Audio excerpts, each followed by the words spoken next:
කෑගල්ල දිස්ත්‍රික්කයේ ප්‍රමුඛ පෙළේ දහම් පාසලක් වන යටියන්දක ශ්‍රී ධම්මජෝති අප දහම් පාසලේ සදහම් සුවඳ මාධ්‍ය ඒකකය ආරම්භ කරන අවුරුදු 20ක් සම්පූර්ණයෙන් මුල් කරගෙන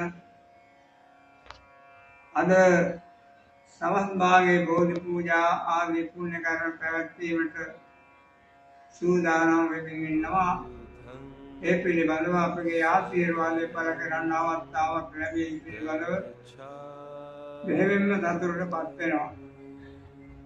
දහම් පාසලේ ප්‍රධානාචාර්ය ශාස්ත්‍රවේදී පඬිතු පොරොන්මල් සම්දාහඳුරු එවැගේම බන්දිහාඳුරු යෝජ්‍ය ප්‍රධානාචාර්ය ස්වර්ණතා ගුරුතුමිය ඇතුළු ගුරු මණ්ඩලයේ ඉතාම ඕනෑකමින් දහම් පාසලේ දරුවැරියන්ගේ දහම් ධර්ම පෝෂණය කරමින් මහත් කැපවීමෙන් ක්‍රියා කිරීම බෙහෙවින්ම අගය කරමින් ආශිර්වාද කරනවා.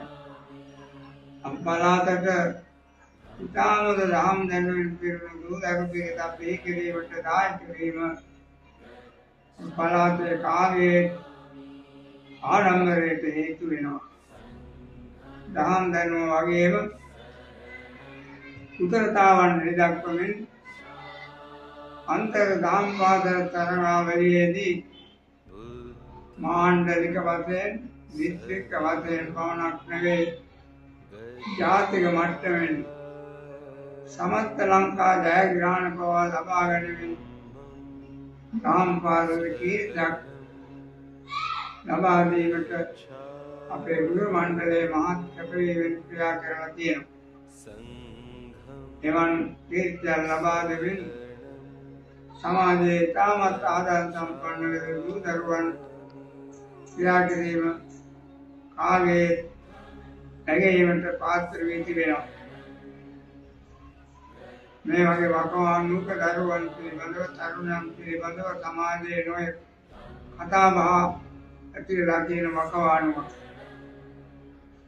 එවන් කාලයකදී විශේෂයෙන්ම වැඩගත් වෙනවා මෙවන් වටිනා දූදරු පිරිසක් ආදාන සම්පන්න ආකාරයෙන් කටයුතු කිරීම අපේ පළාතේ එවන් වටිනා තත්ත්වයන් ලබා දීමට අපේ ප්‍රධානාචාර්ය ආන්දරන් වහන්සේ මලර්පොළ බන්දිහාඳුරු නෝන්‍ය ප්‍රධානාචාර්ය ස්වර්ණතා ගුරුමාණියන් ඇතුළු ගුරු මණ්ඩලයේ ක්‍රියා කිරීම ඉහළින්ම අගය කරමින් පුණ්‍යානුමෝදනා පූර්වක ස්තුතිය පළ කර සිටිනවා. විධිවදනක් පුරා අපේ මේ මාධ්‍යයේ කටයුතු ආරම්භයේ ඉඳන්ම ගුරු මණ්ඩලයේ සමන් මහතා තමයි මුල් වී කටයුතු කළේ ක්‍රියා කළේ අනිත් හැම දෙනාගේම සහයෝගය ලබාගෙන ඒ පිළිබඳව අපේ සතුට ආශිර්වාදය පළ කරමින් මාධ්‍යයේ සමාජිකාවන් ඇතුළු හැම දෙනාටමත් දූදරුවන් හැම දෙනාටමත් ගුරු භාෂණ හැම දෙනාටමත් අපි සුබපතනවා ආශිර්වාද කරනවා. ඒ අනුවාද සමත් භාගයේ බෝධි පූජාමය පුණ්‍ය කර්ම පැවැත්වීමත් අපි ඉතාමත් සන්තෝෂයටපත් වෙනවා. ඒ පූජා පවත්වමින් පළාතට දරුවැරියන් දෙමාපියන් ගුරු භාෂණට බොහොම හොඳ හැඟීමක් ලබා දෙන ආකාරයෙන් කටයුතු කිරීම බෙහෙවින් අගය කරමින් හැම දෙනාටම අපි ඉන්නවා. එරුවන් සරණයි.